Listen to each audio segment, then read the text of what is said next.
I'm not going to visit my mother-in-law ever again. She only favors my brother-in-law. Favoritism makes the world spin. I, 24 female, and my boyfriend, Nathan, 26 male, have been together for 6 years. This year, we traveled to his parents' house for Thanksgiving. For context, Nathan is one of 4 brothers.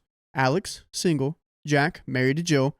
Nathan, me, and Luke, married to Millie with a nearly 2-year-old. Congrats. Everyone lives out of state except for Luke and Millie with a 2-year-old.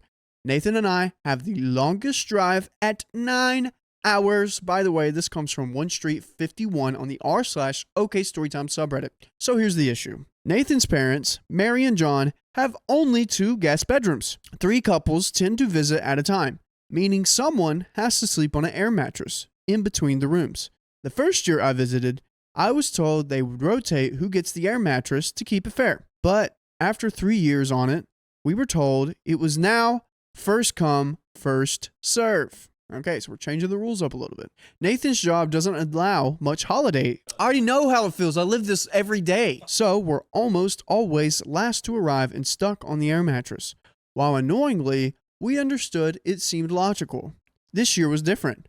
Nathan and I got Monday through Thursday off and would arrive first. I talked to Mary about how we were finally going to get a bedroom, and she laughed saying, "Yep, first come, first serve." Boo. Millie, who I've grown close to, knew we were thrilled about the prospect of getting a bed this year. She even decided to come early too so we could hang out. And we planned I'd take the twin room.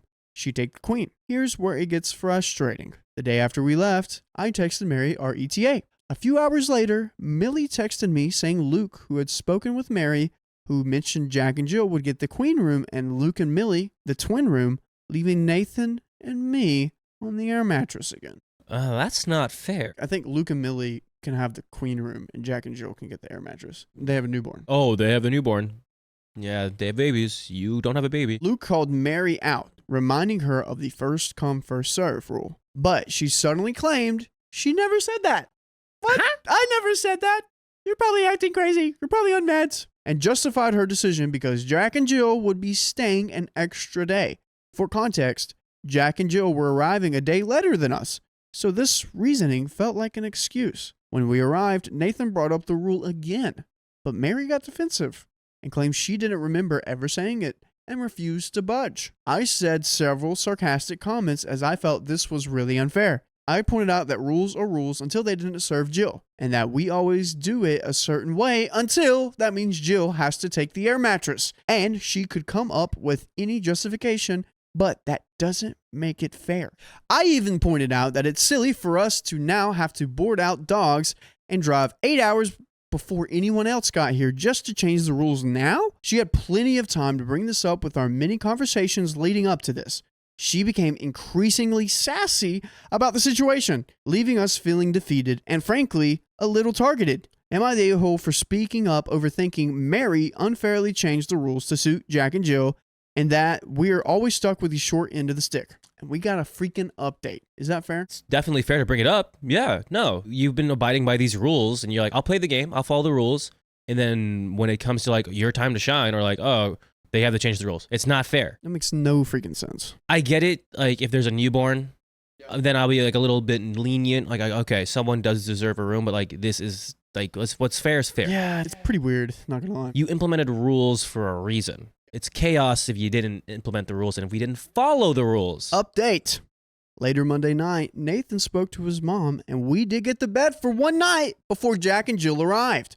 Initially, it was only offered for us to move to the air mattress into the queen bedroom for the night, but Nathan pointed out that we were being made to sleep on an air mattress when a bed was readily available. Oh. The next morning, Nathan had to run errands where we used to live before we moved. While he was gone, I washed the sheets and had remade the bed, even though Luke and Millie told me I didn't have to wash them, just remake the bed. While everyone in the family is very clean, Mary always insists on washing the sheets between visitors, so I did it out of respect to her preferences. Millie and Luke even offered for us to take their bed, but honestly, it wasn't just about the bed. It was about the promises that were made and then retracted, despite those rules being in place for years.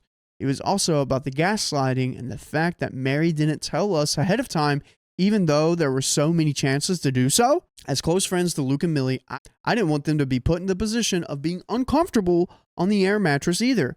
While I've never had a child myself, I know your body isn't the same afterwards, especially your back. We ultimately agreed to move the air mattress into Luke and Millie's room since they had a heater, and it gave us a little bit of privacy. We tried to make the most out of the holidays, enjoy our time there despite everything. Later, Mary mentioned plans to get 2 pull-out couches, one for the area between the rooms and one for the twin bedroom.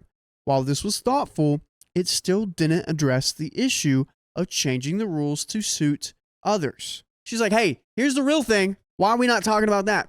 Why are we not talking about how much you love brother-in-law and not me? Because you're not brother-in-law. All right, well, stop talking about this air mattress and get to the real thing here, OP. Please. Mary has already stated that we will have a bedroom for Christmas, but if this promise is broken again, we won't stay at their house in the future.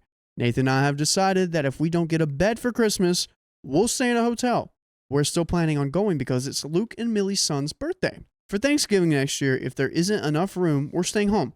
However, Nathan and I are currently planning on getting a house, and Luke and Millie suggested that once we do, we could host Thanksgiving there. They said they'd love to attend, which is exciting because Millie and I are both avid bakers and love cooking. Whenever Millie and I bring dishes to these gatherings, they're barely touched except by us and our partners.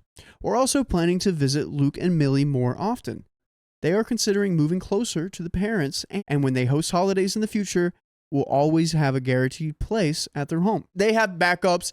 This is just the last time they will be either on the air mattress or on the bed. They're saying put some respect on our name and the rules. To address popular questions for info in the last post, Alex, he doesn't come for Thanksgiving. He only saves days off for Christmas. Also, he has rarely gotten put on an air mattress. Only once that I remembered that it was Luke and Millie's wedding. When all 4 of us bros used to come up for holidays, it was Alex and the twin, editor's note, twin bedroom, Luke pre-marriage or girlfriend on the air mattress in that room, Nathan and I in between rooms, and Jack and Jill in the queen. Hotel. This house is in the middle of nowhere. The closest decent hotel is about 45 minutes to an hour. That's me. That's where I live. Oh, wow. The main draw of visiting everyone except parents stay up late evenings playing board games, D&D, and drinking.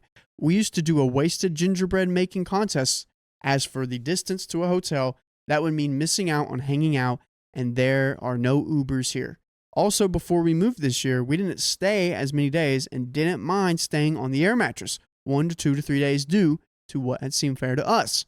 Also, we're the second closest couple and just didn't get as much time off, which always made us last.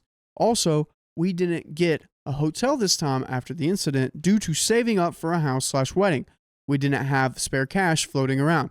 Honestly, y'all know this economy and unexpected expenses. Millie and Luke. To live within the state, barely, is not feasible for them to stay home or stay with them. Also, staying with Millie's parents isn't an option. They don't get along and interact due to their child. Millie believes their child deserves a relationship with his grandma even if she doesn't have a great relationship with her mom. Also, there's no room. Mary. This was completely out of character for Mary. In fact, the only person anyone in the house has an issue with is John. Mary is the one who wants all of their sons home for the holidays and goes out of her way to make sure we'll all attend, usually. Luke does believe the change was due to his dad and their mom was made the messenger, because the mom is usually a big person on fairness and mostly had no issues other than the ones John pushed onto her. This was also backed up by John's reaction to hearing we stayed in the room for one night. Before this interaction, Mary is one of 4 people that I've stated I'll take a bullet for due to her normal kindness. Jack and Jill. Most in the house has an issue with them. Previous holidays, they have thrown a fit due to us voting on where to eat, and none of us wanted to go where they chose. They refused to eat with us. Jill is the main issue of this, and similar things have happened every time. This year, Millie asked if we could play the board game in their room one night as she was on the phone with her sister playing an online game, and we didn't have much room due to their mattress. Jill stated she wasn't willing to, and either it was in our room or they weren't playing. They were also the reason we have 2 board dogs. Their dog is aggressive, and with a small child, it's not safe. However, if they aren't attending, we are allowed to bring our dogs. And you are allowed to attend us every weekday at 3 p.m. PST. We can go live on YouTube, Facebook, Twitch, and TikTok. Just tap our profile, and we're probably live right now. But these complicated relationships happening here. It just seems like, I think it's getting very overcomplicated now. yeah, I feel like we're just kind of going on a rant here. I'm just going to finish it up. Okay. I was just say, like, it seems like they already have a plan. Like, if they really want to just not deal with it, it's like, all right, well, it's a crapshoot. Like, we lose that ability, so we can do this. Or living situation, or a better somewhere to stay situation, I guess you can say. Exactly. Chronic illness / pregnancy. For all the comments about pregnancy, Jill is not pregnant. About health reasons, Millie has some chronic illnesses they are still trying to figure out. Jill is used to being overweight side, but has lost a significant amount of weight in the last 3 years. I have insomnia. Both Millie and I have bipolar disorder and endometriosis. I said it wrong. Tear me apart in the comments. This inconvenience due to my period usually hitting during the holidays. Wow, and that's the end of the story. Yeah, girl, figure it out. I know what it's like in this situation, being with complicated family members and trying to figure out where to stay and all that stuff. You have to make some sacrifices. It's either the sacrifices you stay on an air mattress, which sucks, or you lose some time and you got to go live at a hotel that's an hour away. You got to make sacrifices, and that's just the true belief here that with this big family. But that's the end of that story.